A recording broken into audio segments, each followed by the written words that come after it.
हर हर महादेव। असम, बंगाल, केरल, तमिलनाडु, पुडुचेरी का चुनाव आ गया है और इसी बीच बंगाल में ममता बनर्जी ने जो बयान दिया है वो बयान थोड़ा सा गलत है। ममता बनर्जी का कहना है कि क्या बीजेपी फिर से पहलगाम ब्लूप्रिंट तैयार कर चुकी है। उसके अलावा ममता बनर्जी ने कहा कि पीएम मोदी बंगाल पे निशाना साधते रहते हैं, लेकिन जब पाकिस्तान से आता है तब उनकी मुंह बंद हो जाता है, उनके पास कोई शब्द नहीं रहता है। ऐसा इसलिए कहा है ममता बनर्जी ने, इसे इसलिए कहा है कि पाकिस्तान का विदेश मंत्री ख्वाजा आसिफ का कहना है कि भारत ने कोई भी ऐसी चीज़ें की तो वो सीधे इस्लामाबाद, कोलकाता पे हमला बोलेगा। इसी बीच ममता बनर्जी ने कहा कि जब पाकिस्तान कोलकाता की बात करता है तो नरेंद्र मोदी की ज़बान में कोई शब्द निकलता नहीं है। नेक्स्ट न्यूज़ की तरफ आते हैं। आजकल राघव चड्ढा को लेकर उनकी ही पार्टी पूरी तरीके से भड़की हुई है। उसमें कुछ ऐसे भी शब्द बोले जा रहे हैं जो कि नहीं बोलना चाहिए। उन्हीं के आम आदमी पार्टी के कुछ नेता का कहना है कि राघव चड्ढा की चड्ढी गीली हो गई।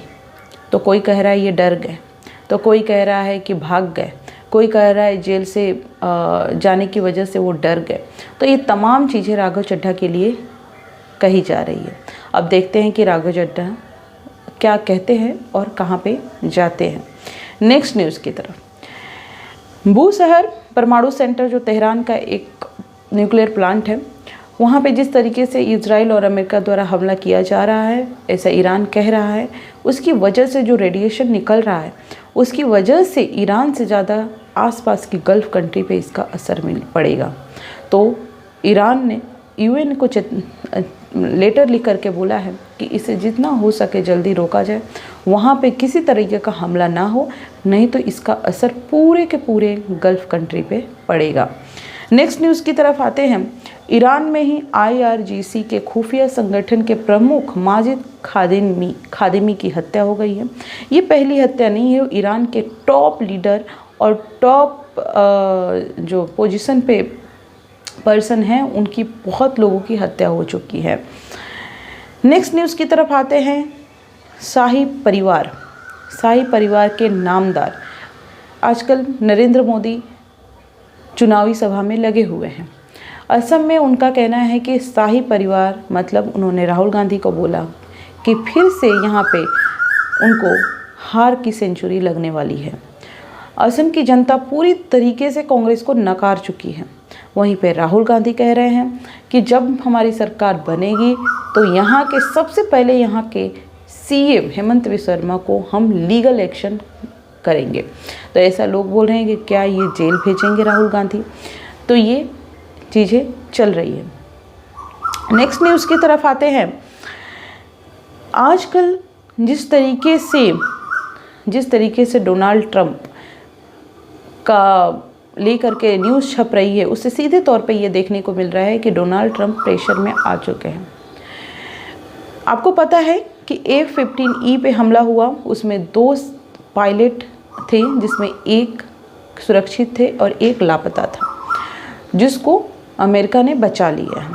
उस पर बोला जा रहा है कि $1 मिलियन अमेरिका ने खर्च किया है, जिसमें 2 जेट भी ईरान ने मार गिराया है।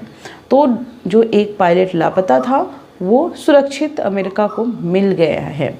तो ये लेकिन डोनाल्ड ट्रंप का आजकल बहुत मजाक भी उड़ाने को लोग उड़ाया जा रहा है ईरान के द्वारा। डोनाल्ड ट्रंप कहते हैं कि स्ट्रेट ऑफ हॉर्मुज़ ईरान को पूरी तरीके से खोलना होगा, लेकिन इस जिम्बाब्वे स्थित ईरान जो दूतावास है वहाँ से एक ट्वीट किया गया है कि हमारे पास उसकी चाबी ही खो गई है। तो पूरी तरीके से ये देखा जा रहा है कि डोनाल्ड ट्रंप का मजाक उड़ाया जा रहा है।